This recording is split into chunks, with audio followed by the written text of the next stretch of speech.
Oh, hello there. I guess by clicking on this video, you're interested in seeing how the other half lives and how much it costs for me to maintain this wonderful, brilliant American exotic vehicle. You probably assume that I'm extremely wealthy, because how else would I be able to afford to upkeep this machine? Dodge Viper. Son, your father is thirsty. Can you please bring me a water? Your water, Father. Oh, I'm sorry, son. Do you think we still have a Corvette? No, Ozarka. I'm going to need the Dasani. Children. A million apologies, Father. Here's your Dasani. Oh, nice try, son. I'm going to require it on the rocks, though, because Dodge Viper. Do you need anything else, Father? No, son, that will be all. Thank you. It's about time. I'm quite parched, actually. Anything else, Dad? Okay, one. Much better. Well, now that my kids have brought their father back to reality, sorry I'd gotten my head in the clouds because I just feel so cool being a Dodge Viper owner. But in all seriousness, I'm just a regular guy, city employee, making regular guy money, and am just living the life right now with my Dodge Viper. And so, you know, the whole premise behind this is, can you afford this as a regular person? Can you afford to maintain this? Obviously, I couldn't afford to maintain a 90s Ferrari or, you know, something like that I could get into for maybe, you know, 50 grand or whatever. But so far, this Viper has proven to just set itself apart from everything else. The maintenance on this thing, the cost of me owning it with the what has broken on it, and then just the regular maintenance has been almost insignificant, relatively speaking, to the value of the car, the age of the car. I mean, you go in and buy a 21-year-old sports car, it could be anything. Anything could happen at any moment in time because the parts are so old, and it's a sports car. People are going to drive it hard before you. I mean, you never know. I felt like I did my due diligence when I hunted this car down, bought it from a good seller. The car had been taken care of, and really it didn't need anything. When I got it, it was already in really good shape, and I didn't need to do anything. I changed the oil, and that was $70. $20 for the filter, $50 for the oil, and then I ended up having my first breakdown, or not breakdown, but my first repair, which was the one of the radiator hoses sprung a leak. So I replaced 2 radiator hoses and a vacuum hose that I broke while I was replacing those. And that whole thing was about $250 plus $60 for the coolant. So really, you look around $300, I guess, for repair bills for my Dodge Viper for year 1. And that is completely acceptable to me. I'm in love with that figure. Now, speaking of figures, let's discuss the appearance mods, the making it my own mods. How much money did I spend on this car turning it into my car? And it's a lot of money. The repair bills were nothing alongside of what I put in here, doing what I call pleasure mods.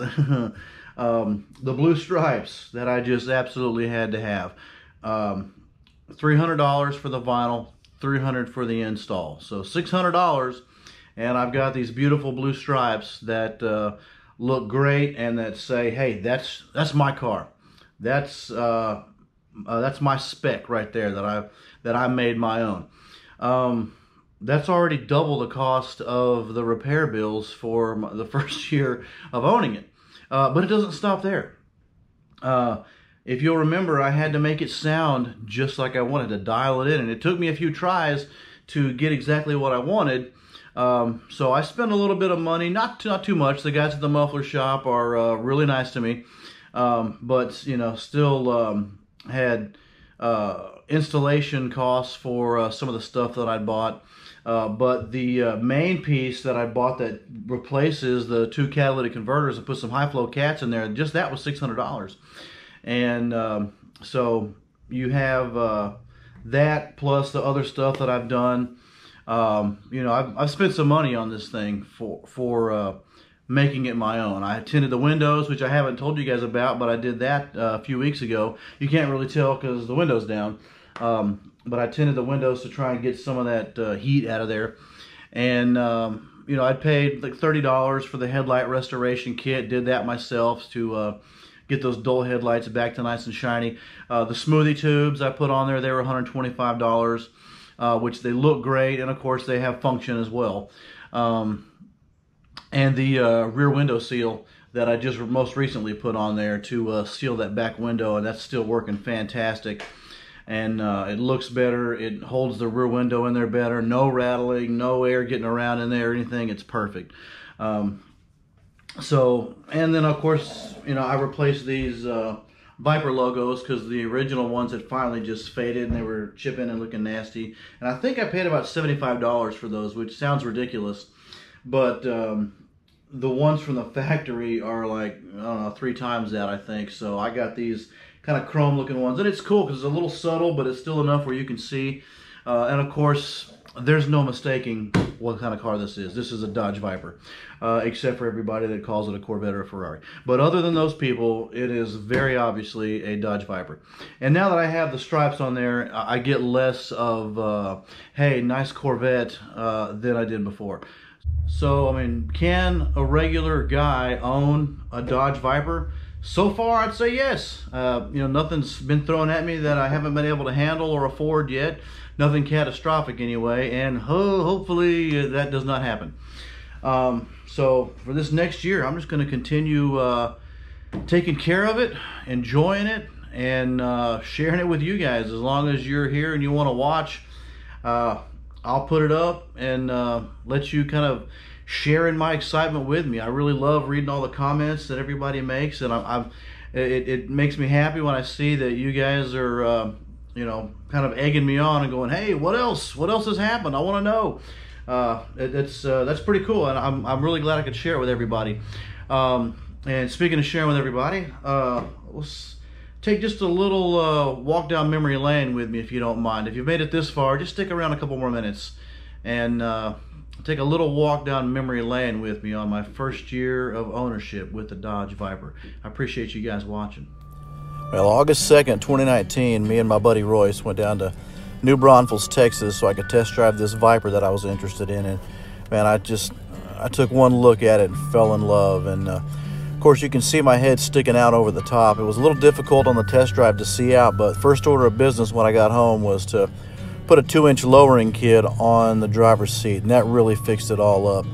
And let me tell you, trying to load this thing up on that car hauler was so nerve-wracking because you know, this is my dream car, and trying to put it up there with it creaking and rattling and all the metal scraping, and I was like, oh my God, am I breaking it? But Royce guided me up there and we got it on and strapped down and on the way home. And man, the trip home was just so much fun. Seeing everybody's reaction to the Viper, I mean, they were just as excited about it as I was every time we'd pull up somewhere. And then pulling up to the house, finally made it home after a long trip and gently taking it off the car hauler and finally getting to put my dream car in my garage and have it sitting there waiting every time I'd walk out that door and see it staring at me in the garage. God, it was so beautiful. I just was in love with it. And of course, that first drive, you know, taking off and just hearing that exhaust, so exhilarating. And it's just been a year of getting in it and driving it. I've put almost 2,000 miles on it in the year, just having fun with it, you know, getting in it. And of course, you know, the painter's tape, you'll remember me playing around with that. And then first time that she broke on me when I had to replace the 2 radiator hoses because they broke. Viper, why, God, why did you do this to my beloved Viper? I will fix you. I will fix you. But after I got that fixed, I mean, you know, pulling the cover off, getting in her, and just letting her rip.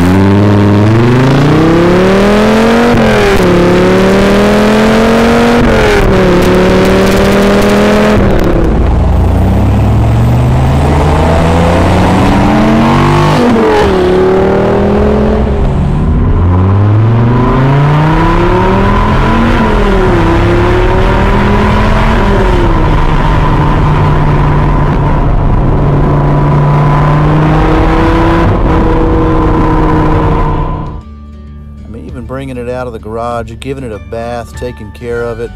I mean, I just love being able to look at it and stare at it and just drive it and share it with anybody who wants to sit and listen and let me talk about Vipers, or let them sit in it or look at it. I mean, it's just so much fun being able to share my passion with others, and that's part of the reason why I have this channel, just sitting there talking to you guys about it and letting you kind of see the Viper through my eyes. You know, like when I got the stripes for real this time, and just said, I think I spent the night out in the garage, maybe even just staring at it, because it was just so beautiful. Changed the look of the car, made it my own. And of course, all the cold starts, I mean, come on, you know, those never get old.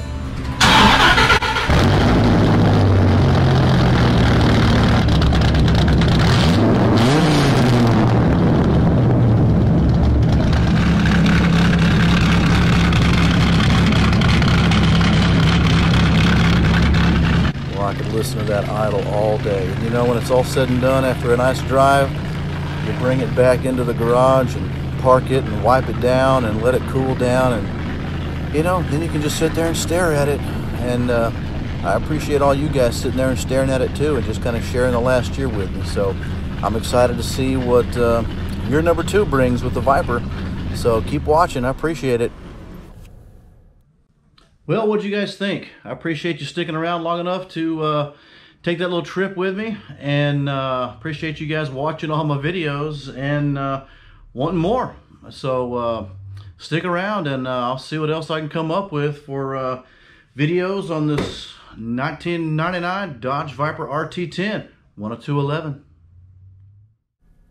Oh man, not again. Come on, Dodge Viper. I was just talking so good about you.